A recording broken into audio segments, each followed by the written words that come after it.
ধরুন আমরা আজকে এই মাল্টিমিটার দিয়ে এই ডিউরাসেল কয়েল ব্যাটারিটাকে এই ভোল্টেজ চেক করব। এইটা হলো পজিটিভ, এই যেটা ভোল্টেজ মাপা যেটা ওহম, আর এটা মিলি অ্যাম্পিয়ার।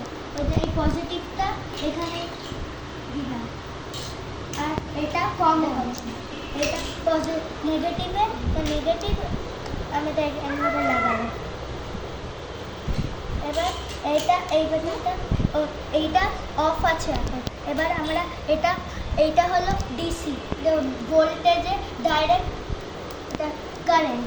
এবার এটা আমরা ভোল্টেজে দেব, এটা আমরা 20-তে দেবো, আর এইটা আমাদের লাইট জ্বলে।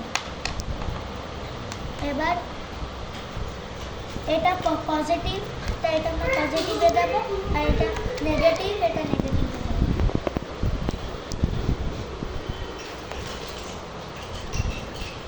দেখাচ্ছে এখন 3 ভোল্ট।